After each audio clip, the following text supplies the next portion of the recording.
तो कहानी की शुरुआत में हम निंग से मिलते हैं जो अपने ब्रोकर टॉम के साथ अपना एक कॉन्डो देखने आई है जिसे उसने रेंट पर दिया था। लेकिन प्रेजेंट टाइम में जब टॉम निंग को घर दिखाता है तब हम पाते हैं कि इस घर की हालत बहुत बुरी हो चुकी थी।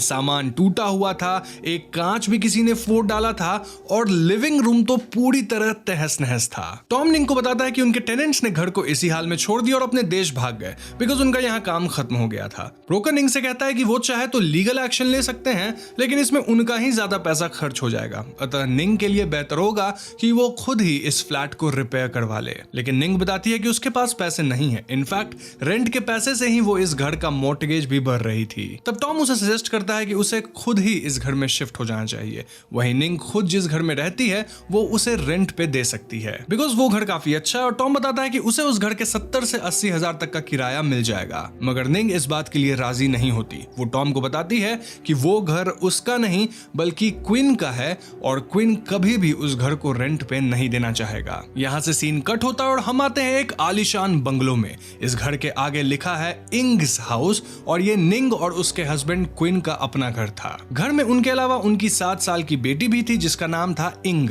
ध्यान रहे, लेडी का नाम निंग और उसकी बेटी का नाम इंग, एक एन हट गया। खैर, ब्रेकफास्ट में निंग क्वीन को टॉम के ऑफर के बारे में बताती है मगर क्वीन ये बात सुनकर उतना खुश नहीं था और वो निंग को सजेस्ट करता है कि उसे उस कॉन्डो को ही बेच देना चाहिए। लेकिन निंग उसे यह कहकर मना कर देती है कि वो किराएदार डॉक्टर्स हैं, वो काफी अच्छा पैसा देने के लिए तैयार हैं। निंग क्वीन से कहती है कि उन्हें एक बार उनका इंटरव्यू लेना चाहिए और अगर क्वीन को वो रेंटर्स अच्छे नहीं लगे तो वो लोग उन्हें ये घर रेंट आउट नहीं करेंगे। नेक्स्ट सीन में हम निंग को देखते हैं जो एक जॉब इंटरव्यू के लिए आई है। हम देखते हैं कि निंग को काफी लेट होने लगता है जिस कारण वो क्वीन को फोन करती है और उसे अकेले इंटरव्यू ले लेने कहती है। आगे हम निंग को वापस घर आते देखते हैं जहां प्रोस्पेक्टिव रेंटर्स पहले से मौजूद थे।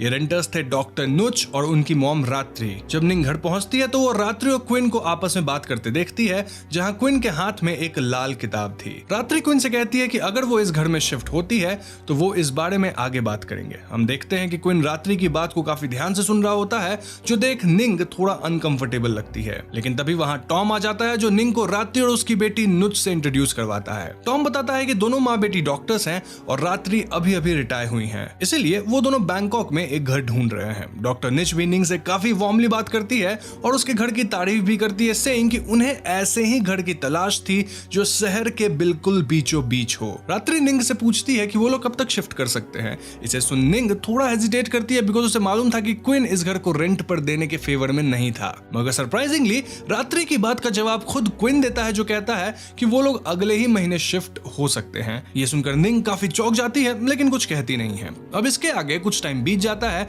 जब हम देखते हैं कि डॉक्टर रात्रि और उनकी बेटी इस घर में शिफ्ट हो गए हैं। वहीं निंग, क्वीन और इंग अपना सारा सामान लेकर निंग के कॉन्डो शिफ्ट होने की तैयारी कर रहे हैं। जाने से पहले निंग अपनी नेबर आंट फोन को घर की देखभाल करने का काम देती है ताकि वो उनके पीछे से नए रेंटर्स पे नजर रख सके। तो नेक्स्ट सीन में हम निंग के परिवार को उस कॉन्डो पर देखते हैं जहां निंग और क्वीन मिलकर इंग का 7th बर्थडे सेलिब्रेट करते हैं। निंग इंग को एक बनी गिफ्ट करती है लेकिन इंग ये देख खुश नहीं होती। वो अपनी मॉम से कहती है कि उसे एक खास डॉल बर्थडे गिफ्ट पे चाहिए था लेकिन निंग कहती है कि उसने वो डॉल काफी ढूंढी मगर उसे वो कहीं नहीं मिली। खैर, तो उस रात इंग को सुला देने के बाद हम निंग और क्वीन को आपस में बात करते देखते हैं जहां निंग क्वीन के चेस्ट पर एक टैटू नोटिस करती है। निंग क्वीन से इस बारे में पूछती है लेकिन क्वीन क्लियरली जवाब नहीं देता, सेइंग कि उसने ऐसे ही ये टैटू बनवाया है। यहाँ निंग क्वीन से उस रेड बुक के बारे में पूछती है जो रात्रि ने क्वीन को दिया था मगर क्वीन कहता है कि उसे वो बुक बहुत वियर्ड लग रही थी जिस कारण उसने उसे बाहर फेंक दिया। अगले दिन हम निंग को वापस अपने घर की तरफ जाते देखते हैं बिकॉज उसे इंग के स्कूल प्रोजेक्ट के लिए कुछ सामान लेना था। लेकिन जब निंग गेट पे पहुंचती है तो नुच उसे देख परेशान हो जाती है। वो निंग से काफी रूडली पूछती है कि वो यहाँ क्या कर रही है। इस पर निंग बताती है कि उसे स्टोर रूम से सामान लेना है जो सुन नुच उसे अंदर आने देती है। अब गेट के अंदर दाखिल होने पर निंग नोटिस करती है कि नुच शायद जानबूझकर उसे अंदर आने नहीं दे रही थी। उसे ऐसा भी लगता है जैसे कोई अंदर से छुप कर उसे देख रहा हो। डॉक्टर नुच निंग को उसका मेल भी ला कर देती है जहां निंग देखती है कि सारे लेटर्स पहले से किसी ने ओपन कर दिए थे। ये सब उसे काफी वियर्ड लगता है लेकिन सबसे ज्यादा चौंकाने वाली बात तब आती है जब वो डॉक्टर नुच के हाथ पे एक निशान नोटिस करती है। यह निशान वही टैटू था जो निंग ने अपने हस्बैंड के शरीर पर कल रात देखा था। जब निंग सामान लेकर वहां से निकलने लगती है तब वो देखती है कि उसे आंट फोन का मैसेज आता है। फोन निंग को अपने घर बुलाती है जहां वो खुद बहुत डरी हुई लग रही थी। जब निंग फोन से मिलती है तो वो कहती है कि डॉक्टर नुच और उसकी मॉम बहुत अजीब लोग हैं। वो दोनों दिन भर घर के अंदर छुप कर बैठे रहते हैं और कभी बाहर नहीं आते। हर सुबह 4 बजे वो लोग किसी प्रकार की चैंटिंग करते हैं जो किसी काले जादू जादू का हिस्सा लगता है। फॉन बताती है कि कुछ दिन पहले दोनों ऐसी ही चैंटिंग्स कर रहे थे जब उन्होंने देखा कि घर के आसपास ढेर सारे काले कौवे जमा हो गए थे। आंट कहती है कि ये सब देख उनका पेट डॉग काफी भौंकने लग गया था और जब अगले दिन वो सुबह उठी तो उन्होंने देखा कि किसी ने उनके डॉग को मार डाला है। इतना कहकर आंट फॉन बहुत रोने लगती है, जिससे निंग भी शॉक्ड हो जाती है। अब उस दिन घर पहुंचकर निंग डॉक्टर नुच और उनकी मॉम पर बैकग्राउंड चेक करने की कोशिश करती है, जिसमें उसे पता लगता है कि थाईलैंड मेडिकल एसोसिएशन में वो दोनों लिस्टेड ही नहीं है। अब इस बात से निंग और भी परेशान हो जाती है और अपना कंसर्न क्वीन के साथ शेयर करती है, लेकिन क्वीन का मानना था कि क्योंकि रात्रि रिटायर कर चुकी हैं इसलिए उनका नाम लिस्ट में नहीं होगा। यहाँ एक बार फिर निंग क्वीन से उस टैटू के बारे में पूछती है, लेकिन क्वीन एक बार फिर बात टाल देता है। तो नेक्स्ट सीन में हम उसी रात का समय देखते हैं जहां निंग के घर के आसपास हम ढेर सारे ब्लैक क्रोज को जमा होते देखते हैं। निंग और इंग दोनों सो रहे थे जब अचानक कमरे में कुछ हलचल होती है। हम देखते हैं कि इंग की नींद खुल जाती है और वो निंग से कहती है कि कोई उसके कमरे में मौजूद है। इंग की बात सुन निंग कमरे में चेक करती है, लेकिन उसे वहां कोई दिखाई नहीं देता। तभी अचानक निंग को एक बार फिर आंट फॉन का मैसेज आता है जो उसे बताती है कि रात्रि और नुच फिर से वो रिचुअल कर रहे हैं। निंग आंट का भेजा हुआ वीडियो देखती है जिसमें वो क्लियरली घर के अंदर से कुछ चैंटिंग्स की आवाज सुन पा रही थी, लेकिन वीडियो देखते हुए निंग नोटिस करती है कि कोई फोन को वीडियो रिकॉर्ड करते हुए देख लिया है। निंग आंट से पूछती है कि कहीं वो पकड़ी तो नहीं गई, लेकिन आंट फोन कोई जवाब नहीं देती। इधर निंग को बाहर लिविंग रूम में क्वीन दिखाई नहीं देता और वो क्वीन को फोन लगाती है और क्वीन कहीं बाहर से आता है जहां उसके हाथ में वही लाल किताब थी। पूछने पर क्वीन एक बार फिर निंग से झूठ कह देता है कि वो बस किसी चूहे को बाहर फेंकने गया था जो घर के अंदर आ गया था। निंग नोटिस करती है कि क्वीन उससे छुप कर वो किताब अपने बैग में रख रहा है जहां उसने उस बैग को एक लॉक से प्रोटेक्ट कर रखा है। ये देख उसका शक और भी बढ़ जाता है और इसीलिए अगले दिन निंग आंट फोन से वापस मिलने जाती है, लेकिन उसे उनके घर के आगे ताला लगा हुआ मिलता है। तभी निंग को वहां डॉक्टर नुच मिलती है जो उसे बताती है कि आंट अपने गांव वापस चली गई है, लेकिन निंग नुच से कहती है कि आंट फोन का कोई गांव नहीं है, वो बैंकॉक की ही रहने वाली है। जो सुनकर डॉक्टर नुच और कुछ नहीं कहती, बस वहां से चली जाती है। इस बात से निंग समझ चुकी थी कि कोई ना कोई प्रॉब्लम तो जरूर हुआ है। खैर नेक्स्ट सीन में हम निंग को वापस घर पर देखते हैं जहां उसे इंग के कमरे में एक डॉल मिलती है। ये वही खास डॉल थी जो इंग ने अपने जन्मदिन पे निंग से मांगी थी। निंग देखती है कि इस डॉल में एक टेप भी रिकॉर्डेड था जिस पर किसी ने थैंक यू पापा कहकर रिकॉर्ड किया था। दिस वाज सरप्राइजिंग क्योंकि ये आवाज इंग की नहीं थी। निंग जब इंग से इस डॉल के बारे में पूछती है तो वो बताती है कि उसे ये डॉल क्वीन ने लाकर दी है। अब उस रात एक बार फिर निंग को अपने कमरे में हलचल सुनाई देती है। वो जब उठती है तो नोटिस करती है कि इंग के पास एक काला परछाई मौजूद है। ये देख निंग बहुत डर जाती है, लेकिन अगले ही पल ये परछाई गायब हो जाती है। यही नहीं, जब अगली सुबह निंग इंग को कपड़े पहना रही होती है तब वो देखती है कि इंग के शरीर पे किसी ने खरोच कर वैसा ही निशान बना दिया है जैसे उसने उस टैटू में देखा था। इस सब के दौरान क्वीन का बिहेवियर बिल्कुल अजीब था, मानो उसे कोई फर्क ही नहीं पड़ता हो। निंग उस पर नजर रखने का फैसला करती है और पाती है कि हर सुबह 4 बजे क्वीन घर से गायब हो जाता है और अपने साथ वो किताब भी ले जाता है। ये जानकर निंग अगले दिन क्वीन का पीछा करती है और वो देखती है कि क्वीन घर की छत पर मौजूद है। वो देखती है कि वहां भी ढेर सारे काले कौवे जमा हो गए हैं और क्वीन भी वही चैंटिंग्स दोहरा रहा है जो उसने उस वीडियो में देखा था।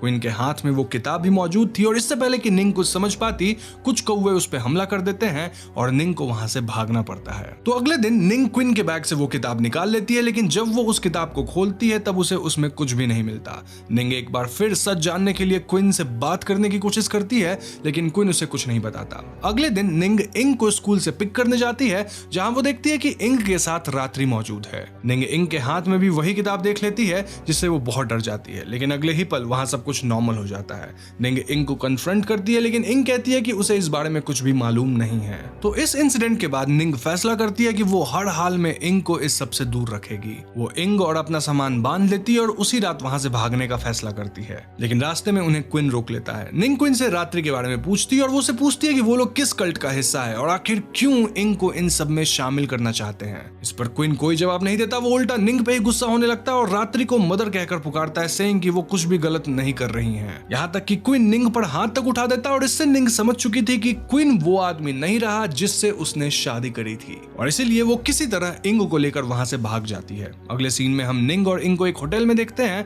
जहां इंग बार बार अपने पिता के पास जाने का जिद करती है। इंग निंग से ये तक कह देती है कि वो अपने पिता की मदद करना चाहती है, जो सुन निंग उससे पूछती है कि वो किस बारे में बात कर रही है, लेकिन इसके आगे इंग कोई जवाब नहीं देती। इधर निंग रात्रि के बारे में और पता करती है और उसे मालूम होता है कि रात्रि असल में अपनी आइडेंटिटी बदलकर बैंकॉक में रहने आई है। उसने जो भी डॉक्यूमेंट वगैरह दिया था वो सब झूठे थे, जिससे निंग का कंफ्यूजन और भी बढ़ जाता है। हम हम देखते हैं कि जब निंग वापस अपने कमरे में पहुंचती है तो वहां इंग गायब थी। वो होटल के स्टाफ से इस बारे में पूछती है, जो उसे बताते हैं कि उन्होंने इंग को अपने पिता के साथ कहीं जाते देखा है। ये सुन निंग बहुत परेशान हो जाती है और हर तरफ अपनी बेटी को ढूंढने लगती है। अगले सीन में हम निंग को वापस अपने बंगले के पास पहुंचते देखते हैं, जहां वो पाती है कि रात्रि भी अपनी बेटी को लेकर गायब हो चुकी है। वो टॉम से इस बारे में पूछती है और टॉम बताता है कि रात्रि और नुच शहर के दूसरे हिस्से में घर लेने वाले हैं। निंग टॉम को सारा किस्सा बताती है और टॉम निंग को लेकर इंग को ढूंढने निकलता है। हम उन्हें आधी रात को गाड़ी में जाते देखते हैं, जहां निंग को एक और झटका लगता है। वो नोटिस करती है कि टॉम के हाथ में भी वही टैटू मौजूद है। ये देख निंग टॉम को कन्फ्रंट करने की कोशिश करती है, मगर इसका कोई फायदा नहीं होता। टॉम उल्टा निंग को ही मारकर बेहोश कर देता है और उसे कहीं ले जाने लगता है। अब यहाँ से सीन कट होता है और हम पास्ट में आते हैं, आज से 7 साल पहले, यानी 2011 में। वैसे आज से 7 साल पहले 2011 नहीं होगा, लेकिन मूवी की टाइमलाइन शायद 2018 में सेट होगी, इसलिए 2011 है। खैर, क्विन अपने घर में एक सिंगल पेरेंट के तौर पे रहता है, जहां उसकी एक 7 साल की बेटी थी जा। हम देखते हैं कि आज जा का जन्मदिन है और क्विन उसे वही डॉल गिफ्ट करता है, जिसे पाकर जा बहुत खुश हो जाती है। लेकिन उस दिन जा के साथ एक दर्दनाक हादसा होता है। जब वो नहाने जाती है तब वाटर हीटर में कुछ माल फंक्शन होने के कारण उसका एक भयानक एक्सीडेंट हो जाता है और इससे उसकी जान चली जाती है। इस हादसे से ऑब्वियसली क्विन बहुत टूट जाता है और उसका दिमागी संतुलन बिगड़ जाता है। वो बहुत डिप्रेस्ड रहने लगता है, जहां वो हर वक्त बस जा को याद करता रहता है। ऐसे में एक दिन उसके घर पे किसी काम से निंग आती है और हम उन दोनों को कड़ी बातें देखते हैं। जब क्विन और निंग की जिंदगी में इंग आती है तब क्विन धीरे धीरे रिकवर होने लग गया था। ऐसे में एक दिन वो इंग को अंधेरे कोने में किसी से बात करते देखता है और जब वो इंग से पूछता है कि वो किससे बात कर रही थी, तब इंग तो उसे कुछ नहीं बताती, मगर उसकी बातों से हम समझ जाते हैं कि इंग जा से बात कर रही थी। इस तरह जब उस दिन पहली बार रात्रि और नुच क्विन के घर आते हैं, तब रात्रि भी घर में जा की प्रेजेंस को महसूस कर लेती है। वो क्विन को इस बारे में बताती है और क्विन अपनी बेटी को वापस पाने के लिए डेस्परेट हो जाता है। रात्रि क्विन को बताती है कि इंग एक गिफ्टेड बच्ची है, जहां वो अनजान आत्माओं से कांटेक्ट बना सकती है। अतः वो लोग चाहे तो काले जादू की मदद से जा को इस दुनिया में बुला सकते हैं,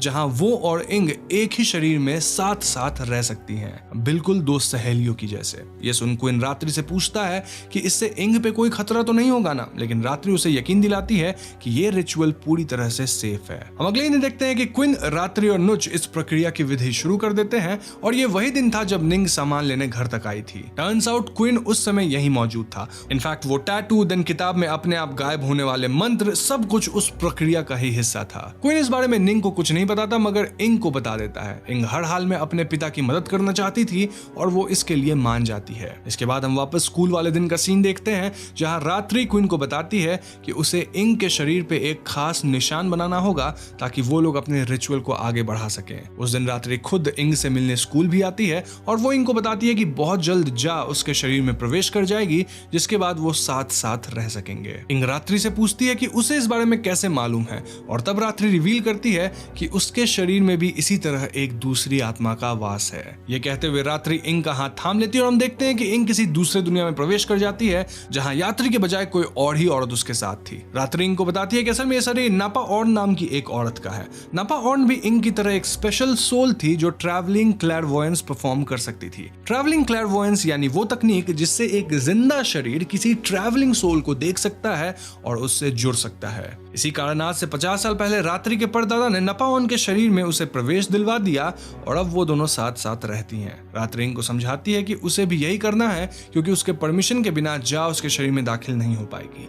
ये सब सुन इंग ऑफ कोर्स राजी हो जाती है। तो इस सब के बाद सीन प्रेजेंट टाइम में आता है, जहां हम देखते हैं कि इंग को इस रिचुअल के लिए तैयार किया जा रहा था। बाहर क्वीन मौजूद है और हम देखते हैं कि वो सब असल में अब भी क्वीन के उसी घर में ये प्रक्रिया करने वाले हैं। लेकिन रिचुअल से ठीक पहले हम देखते हैं कि कोई क्वीन पे हमला कर देता है। ये थी आंट फॉन, जो पूरी तरह रात्रि और नुज के कंट्रोल में थी। क्वीन रात्रि से पूछता है कि ये सब क्या है, जिसपे रात्रि अब अपना असली प्लान रिवील करती है। वो बताती है कि असल में दो आत्माओं का एक शरीर में रहना मुमकिन ही नहीं है। ऑब्वियस सी बात है ये बेवकूफ क्वीन। पिछले 50 सालों से वो नपा ऑन के शरीर में रह तो रही है, लेकिन अकेली। नपा ऑन रिचुअल के दौरान ही मारी गई थी और आज इंग के साथ भी यही होने वाला है, क्योंकि रात्रि उसके शरीर में जा को नहीं बल्कि अपनी पोती और नुज की बेटी की आत्मा को भरने वाली है। इस पॉइंट पर हम कहानी में वापस पीछे जाते हैं और हमें पता चलता है कि रात्रि रात्रि, नुच और टॉम तीनों ने बहुत पहले से ही क्विन के परिवार को अपना शिकार बनाया हुआ था। रात्रि को पता चल चुका था कि निंग की बेटी इंग के पास ट्रैवलिंग क्लैरवॉयंस की शक्ति है, इसलिए उसने क्विन और निंग को अपने घर रेंट देने पर मजबूर कर दिया ताकि वो लोग इंग के साथ वो रिचुअल परफॉर्म कर सके जहां रात्रि ने जा की आत्मा को पहले ही उस डॉल में कैद कर दिया था और वो अपनी मरी हुई पोती की आत्मा को इंग में डालना चाहती थी। प्रेजेंट टाइम में रात्रि क्विन को जख्मी कर देती है और इंग के साथ वो रिचुअल शुरू कर देती है। इंग रात्रि से जान की भीख मांगती है मगर रात्रि नहीं रुकती।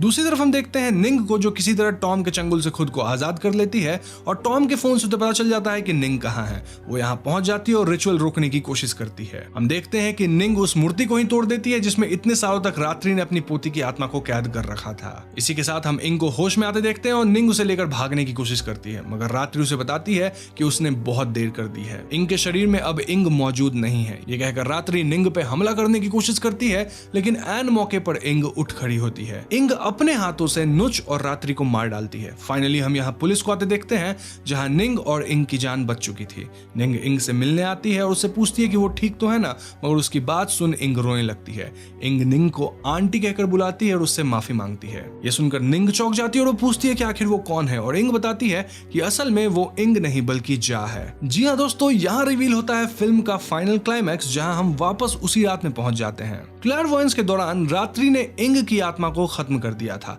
लेकिन क्योंकि इंग ने अपने शरीर में आने की इजाजत सिर्फ जा को दी थी, इस कारण रात्रि की पोती की जगह वो खुद को इंग के शरीर में पाई। क्वीन इस बात को समझ गया था और वही जा को इंग और निंग को बचाने के लिए भेजा था। प्रेजेंट टाइम में जा निंग से माफी मांगती है सेइंग कि उसे खुद नहीं मालूम था कि ऐसा कुछ हो जाएगा। जब उसे होश आया तो वो खुद को इंग के शरीर में पाई। ये सुन निंग टूट जाती है और बहुत रोने लगती है। उसे देख जा भी रोने लगती है लेकिन निंग उसे संभालती है सेइंग कि इसमें उसकी कोई गलती नहीं है। फिल्म के एंड सीन में हम जा और निंग को एक नए शहर में एक नई जिंदगी शुरू करते देखते हैं जहां कहीं ना कहीं उन दोनों ने इस सच को एक्सेप्ट कर लिया है। यहीं पर फिल्म खत्म हो जाती है। तो दोस्तों ये थी फिल्म होम फॉर रेंट की पूरी कहानी जो वैसे तो स्ट्रेट फॉरवर्ड है मगर पजल्ड पीसेस की तरह फिल्म स्टोरी लाइन के कारण थोड़ी कंफ्यूजिंग लगती है। कहानी का सबसे strong point storytelling style ही है क्योंकि हमें बिहाइंड द कर्टन्स तरीके से हर कैरेक्टर का मोटिवेशन दिखाया गया है। फाइनली पूरी स्टोरी किसी पजल पीस की तरह फिट बैठती है, व्हिच इज ब्यूटीफुल। अब यहाँ कुछ थियरी जैसा नहीं है क्योंकि ऑफ कोर्स स्टोरी काफी क्लियर है, जस्ट दैट उल्टी सीधी है, सबका मोटिवेशन बाद में पता चलता है तो कंफ्यूजन एंड तक बना रहता है बट क्लियर तो हो ही जाता है।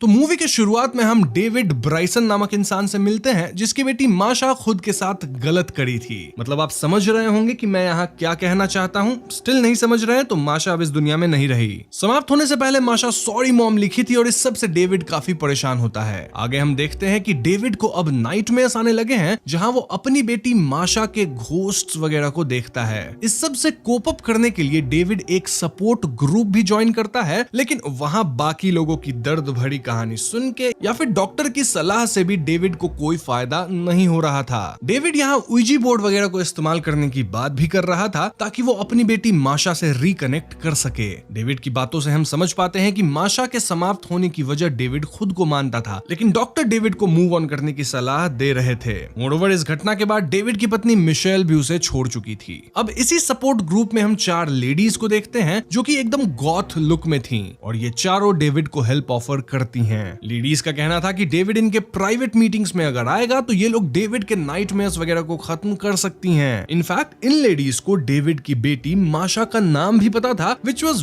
वेरी वियर्ड क्योंकि डेविड अब तक मीटिंग के अंदर अपनी बेटी का नाम किसी को नहीं बताया था। जो भी हो फिलहाल तो डेविड इन 4 लेडीज के मीटिंग को ज्वाइन करने से मना करता है and we could clearly see कि ये लेडीज बहुत ही ज्यादा अजीब बिहेव कर रही थी। खैर आगे की सीन्स में हम समझ पाते हैं कि डेविड और उसकी बीवी के रिश्ते भी कुछ ठीक नहीं थे और इनके फैमिली में कुछ तो डार्क सीक्रेट था which was kind of unsaid। यहाँ हम डेविड के एक हाथ के रिंग फिंगर में थोड़ा पेन भी देखते हैं जिसके बारे में मैं थियरी सेक्शन के अंदर डिटेल से बात करूंगा। अब एक रात डेविड उइजी बोर्ड का इस्तेमाल करने लगता है जहाँ वो माशा की फोटो भी साथ रखता है। तभी डेविड को ऊपर कुछ हलचल सुनाई देती है और हम डेविड के पीछे माशा की घोस्ट को देख पाते हैं। ऊपर डेविड को एक बॉक्स मिलता है जिसमें माशा की पर्सनल आइटम्स थी, लाइक उसका एक डॉल, उसकी underwear which was very weird, and then एक डायरी जिसके पहले पेज पे ही लिखा था private stay out. Still David diary को पढ़ता है जहाँ काफी कुछ लिखा था। देन कुछ अजीब ड्रॉइंग्स थी और माशा की कुछ फोटोज थी। इन फोटोज में से एक फोटो में माशा की 4 फ्रेंड्स थी जिनकी शक्ल ठीक से दिख नहीं रही थी। अब आगे डायरी की राइटिंग सीरियस और वियर्ड होती जाती है, जिससे हम समझ पाते हैं कि माशा किसी तरह के बड़े इशू से डील कर रही थी। इनफैक्ट ये इशू बहुत पर्सनल रही होगी क्योंकि माशा डायरी के कई पेजेस में सिर्फ वाई कई बार लिखी थी। अब हमें यहाँ बताया तो नहीं जाता कि माशा की एग्जैक्ट प्रॉब्लम क्या थी, लेकिन वीडियो के एंड तक सारे राज खुल जाएंगे। अब आगे डेविड को अगेन माशा के घोस्ट की और भी नाइटमेयर्स आती हैं और इससे परेशान होकर डेविड माशा के बारे में और जानने की ठान लेता है। माशा की डायरी में उसके कुछ फ्रेंड्स के फोन नंबर्स थे और डेविड उनमें से एक लड़की को कॉल करके मिलने कहता है जिसका नाम केसी था। अब केसी और डेविड की बातों से हम समझ पाते हैं कि डेविड और माशा थोड़े डिस्टेंट हो गए थे, जिस वजह से डेविड को माशा के बारे में ज्यादा पता नहीं है। वहीं केसी बताती है कि माशा काइंड ऑफ डिप्रेस थी, जहां वो मोस्टली तो ठीक रहती थी लेकिन कभी कभी एकदम अपसेट और आउट ऑफ कंट्रोल हो जाती थी। डेविड यहाँ केसी को माशा की वो 4 फ्रेंड्स वाली फोटो दिखाता है और केसी उनमें से किसी को नहीं पहचान पाती। वैसे भी चेहरा तो काइंड ऑफ ब्लर था। इस पूरे कॉन्वर्सेशन से हम समझ पाते हैं कि माशा बहुत ज्यादा परेशान थी और अपनी परेशानी को लेके वो किसी से बात भी कर रही थी, लेकिन किससे ये अब तक हमें नहीं पता। तो इसके बाद डेविड को हम फिर से सपोर्ट ग्रुप वाली मीटिंग में देखते हैं जहां वो अपने रीअकरिंग नाइटमेयर्स की बातें कर रहा था और इस मीटिंग में अगेन वो 4 औरतें भी मौजूद थीं। मीटिंग के बाद ये 4 लेडीज फिर से डेविड को हेल्प ऑफर करती हैं एंड दिस टाइम वो डेविड को इस बात के लिए मना लेती हैं कि एटलीस्ट डेविड अपने घर पे क्लिंजिंग करवा ले क्योंकि शायद माशा की स्पिरिट वहीं पे होगी। Now the surprising part was कि इन 4 लेडीज को डेविड के घर का एड्रेस भी ऑलरेडी मालूम था। एनीवेज ये 4 लेडीज डेविड के घर पे क्लिंजिंग के लिए आती हैं और उसी टाइम डेविड की वाइफ मिशेल भी यहाँ आती है। मिशेल जब इन 4 गॉथ लुक वाली औरतों को देखती है तो उसे लगता है कि डेविड घर पे गॉथ पार्टी कर रहा है। डेविड यहाँ मिशेल को समझाता है कि ऐसा कुछ नहीं है, बल्कि ये 4 लेडीज घर पे क्लिंजिंग करने आई हैं। Now this whole interaction of Michelle and David was weird क्योंकि इनकी बातों से ऐसा लग रहा था कि डेविड काइंड ऑफ एक ठड़की आदमी है और मिशेल भी इस बात को जानती है लेकिन इस पे एक्ट नहीं करती। तभी तो मिशेल का फर्स्ट अजम्पशन ये था कि डेविड इन लड़कियों के साथ उल्टी सीधी पार्टी कर रहा होगा। एनीवेज मिशेल के जाने के बाद डेविड इन 4 लेडीज से मिलता है जो कहती हैं कि उन्होंने क्लिंजिंग नहीं किया। क्यों? क्योंकि इनके हिसाब से डेविड की डॉटर डेस्परेटली डेविड से कनेक्ट करना चाहती है क्योंकि कुछ हेवी अनरिजॉल्व्ड इश्यूज पेंडिंग हैं। ये सुन के डेविड भड़कने लगता है, सेइंग कि मैं इन फालतू क्लिंजिंग वगैरह में भरोसा नहीं करता। पर लेडीज कहती हैं कि उन्हें माशा की क्राइज इन वॉल्स में सुनाई दे रही है और इसलिए माशा के खातिर डेविड को इन लेडीज की मीटिंग को अटेंड करना होगा। अब डेविड इसके लिए काइंड ऑफ रेडी हो जाता है और ऐसे में लेडीज कहती हैं कि जब भी डेविड मीटिंग ज्वाइन करना चाहे तो वो अपने आप ही इन 4 लेडीज से मिल जाएगा। मतलब डेविड को उन्हें खोजने की जरूरत नहीं, अपने आप वो आ जाएंगी समहाउ। जाते जाते लेडीज कहती है कि मीटिंग के दौरान डेविड को माशा की डायरी लेकर आना है और एक क्लोथिंग। अब आगे हम डेविड को फ्रस्ट्रेटेड देखते हैं जहां वो माशा वाली डायरी को फाड़ता है। देन अगेन उसे अपनी बेटी की घोस्ट वाली नाइटमेयर्स आती हैं। इनफैक्ट अब तो डेविड को नाइटमेयर्स के अंदर नाइटमेयर्स आ रहे थे, काइंड ऑफ लाइक इंसेप्शन। अब अगले दिन वर्क पे डेविड को केसी का कॉल आता है जहां केसी कहती है कि जब से वो डेविड से मिली है तब से उसे भी माशा के नाइटमेयर्स आने लगे हैं। केसी यहाँ रिवील करती है कि माशा एक सेल्फ हेल्प ग्रुप में जाती थी जहां वो कुछ फ्रेंड्स बना ली थी जो कि माशा की मदद करती थी विद हर इश्यूज। खैर केसी जब ये सब डेविड को बता के फोन रखती है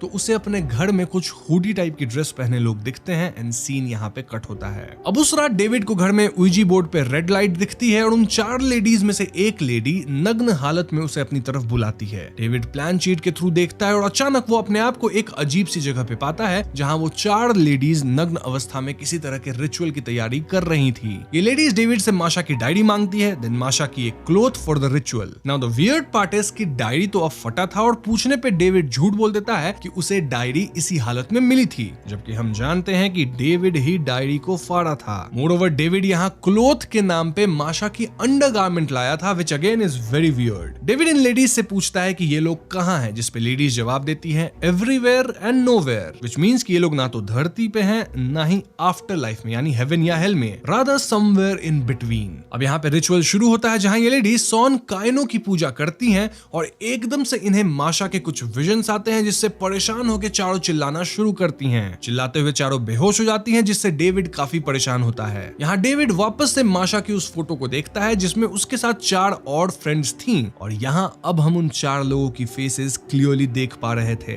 दे were none other than these 4 ladies जो कि अभी रिचुअल कर रही थी। जी हाँ दोस्तों, यानी माशा इन 4 लेडीज से ऑलरेडी फ्रेंड्स थी, but the question is why, और माशा इन लेडीज से कैसे मिली। यहाँ पे सीन कट हो जाता है। अब अगले सीन में हम डेविड को उसकी वाइफ मिशेल के साथ देखते हैं, जहाँ मिशेल को ऊजी बोर्ड दिखती है और इसका इस्तेमाल करने के लिए मिशेल डेविड पे भड़कती है। डेविड यहाँ मिशेल के क्लोज आने की कोशिश करता है, लेकिन मिशेल ना कहती है। लेकिन जाते जाते वो बस इतना कहती है कि वो डेविड को सपोर्ट करती रहेगी। यहाँ हम डेविड के घर में एक नोटबुक देखते हैं जिसमें सर्कल्स अग्रेसिवली बनाए गए थे, जिससे नोटबुक की पेजेस फटी हुई थी। अब आगे हमें एक अजीब सीन दिखाया जाता है जहाँ मिशेल क्रीपली स्माइल करते हुए बैठी हुई थी और मिशेल के बगल में माशा अजीब हालत में थी। माशा यहाँ मिशेल के कान में कुछ तो बोलती है, जिसे सुन के मिशेल क्रीपली चिल्लाना शुरू करती है। तभी ये सीन कट होता है and we come to know कि ये डेविड का नाइटमेयर था। इनफैक्ट यहाँ डेविड को अगेन माशा का एक अलग सा नाइटमेयर भी आता है। डेविड इससे बहुत परेशान होने लगा था और अचानक से उसे फिर से रिंग फिंगर में पेन होता है। वो पाता है कि उसके रिंग फिंगर में red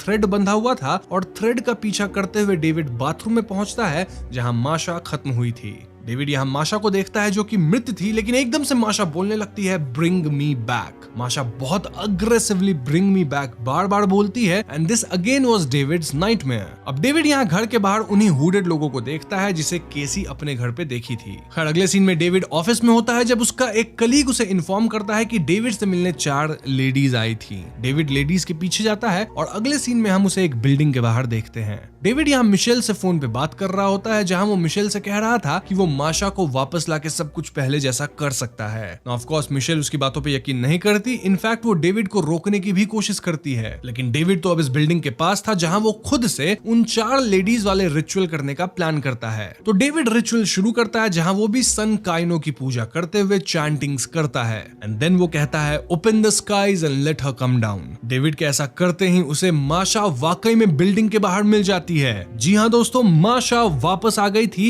and she was very confused. I mean माशा को ऐसा लग रहा था कि वो लंबी नींद से जागी है and she was feeling cold. David माशा को देख के बहुत खुश था, लेकिन माशा यहाँ बहुत अजीब बातें कर रही थी, लाइक कोई भगवान नहीं होता, मैं मीलो चली थी वगैरह वगैरह। डेविड माशा को बिल्डिंग के अंदर लाके चेंज करने कहता है and again the weird part was कि डेविड माशा को चेंज करते हुए देख रहा था। इसी सब के बीच हम 5 हुडेड फिगर्स को इस बिल्डिंग की तरफ आते देखते हैं। एनीवेज डेविड यहाँ मिशेल को कॉल करके कहता है कि ही फाउंड माशा, और ये सुन के अगेन मिशेल कंफ्यूज होती है। अब दोस्तों इस पॉइंट से काफी सारे राज खुलना शुरू होते हैं। बेसिकली माशा का यहाँ बर्ताव बदल जाता है और वो डेविड से पूछना शुरू करती है कि was I a good girl, did you love me, were you nice to me. पहले तो हम व्यूअर्स थोड़ा कंफ्यूज होते हैं, लेकिन एकदम से माशा रिवील करने लगती है कि कैसे डेविड माशा के साथ शारीरिक रूप से गलत किया करता था। जी हाँ दोस्तों, यही माशा का सीक्रेट था और इसी वजह से माशा हमेशा परेशान रहा करती थी, क्योंकि डेविड हमेशा अपनी ही बेटी के साथ गलत कर रहा था।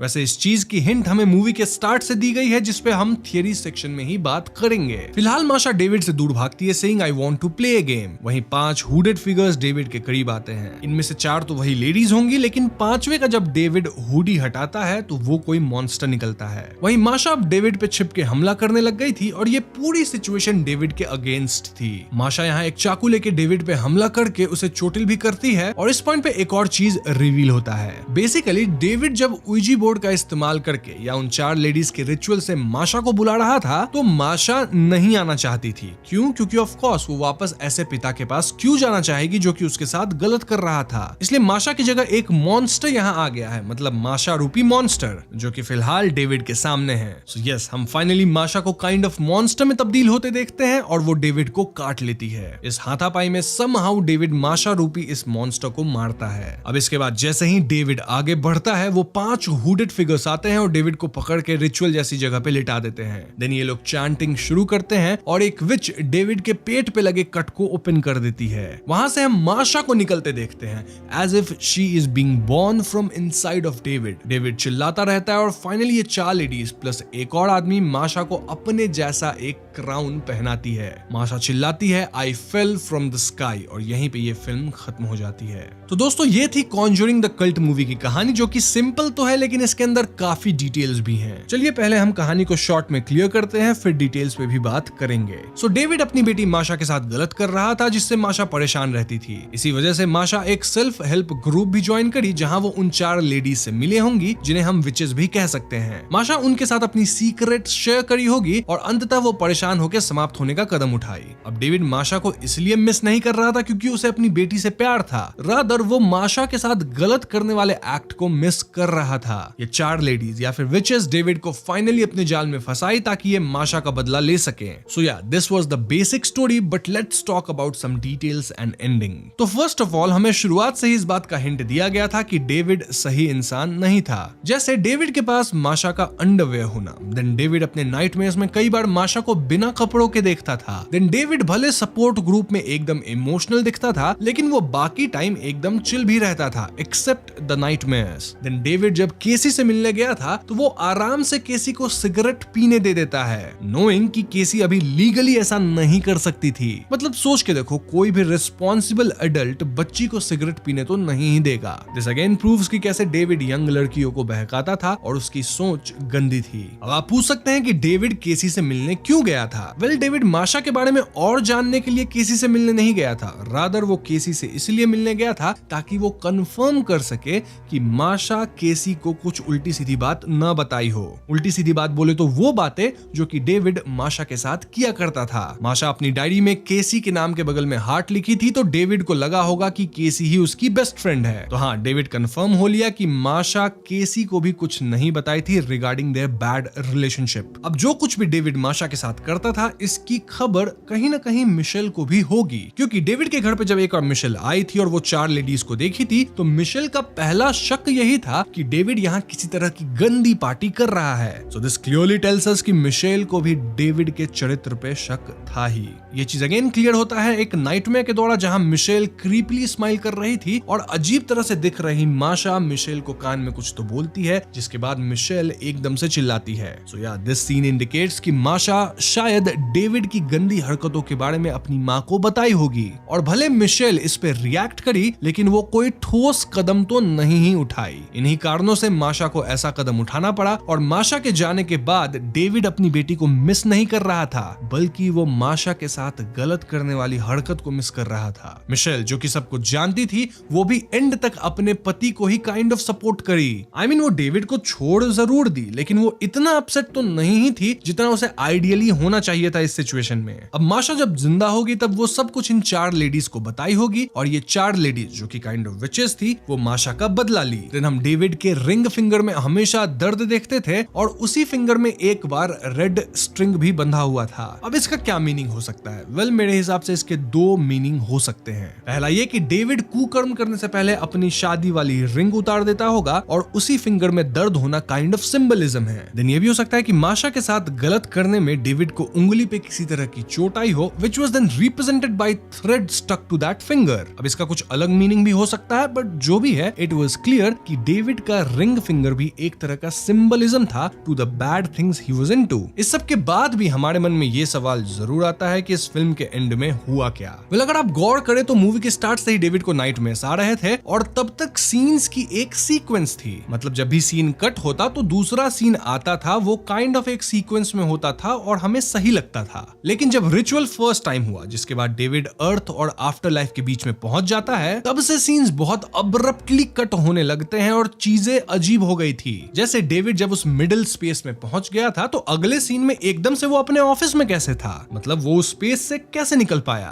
तो हाँ, ऐसा शायद इसलिए क्योंकि उस सीन के बाद डेविड कभी भी रियल लाइफ में कॉन्शियस हुआ ही नहीं, बल्कि वो उसी मिड स्पेस में चीजें इमेजिन कर रहा था। सो यस, ये विचेस सॉन काइनो की पूजा करते हुए उनकी मदद से डेविड के सामने एक मॉन्स्टर को लाई, जो कि माशा के रूप में था। देन डेविड पे रिचुअल करके माशा की आत्मा को यहाँ मिड स्पेस में बुलाया गया। मिड स्पेस बोले तो ना अर्थ पे ना ही आफ्टर लाइफ में। अब माशा का वहां आना क्या रिप्रेजेंट कर सकता है? मतलब हम देखे थे कि माशा डेविड के अंदर से काइंड ऑफ रीबॉर्न हुई थी। वेल, अगर सोचा जाए तो ये सब डेविड के शरीर के साथ नहीं, बल्कि उसकी आत्मा के साथ हो रहा था। यानी रियल लाइफ में डेविड पक्का नहीं बचा होगा, क्योंकि उसकी आत्मा तो यहाँ मिड स्पेस में फंस गई और वीकेंड से खत्म ही हो गई। सो रियल लाइफ में या तो डेविड कोमा में गया, या फिर अब माशा उस पे हावी होके उसकी जिंदगी जिएगी उसके शरीर के अंदर। आई पर्सनली बिलीव कि डेविड कोमा कोमा में गया होगा, मतलब माशा उसके थ्रू नहीं जिएगी। वो काइंड ऑफ एक रीबर्थ दिखा रहा था माशा की स्पिरिट का, कि कैसे वो दबी हुई थी लेकिन अब वो काइंड ऑफ फ्री हो गई है। बट यहाँ आप किसी भी थियरी में मान सकते हैं, लेकिन अगर सेकंड थियरी सही होती है जहाँ पे माशा एक्चुअली में डेविड के थ्रू जिएगी, तो मे बी माशा मिशेल से भी बदला ले, क्योंकि मिशेल भी माशा की बहुत मदद तो नहीं ही करी थी। माशा का अंत में चिल्लाना कि आई फेल फ्रॉम द स्काई इस बात को रिप्रेजेंट करता है कि अपना बदला लेने के लिए वो सन काइनो की मदद की, जो कि काइंड ऑफ शैतान था।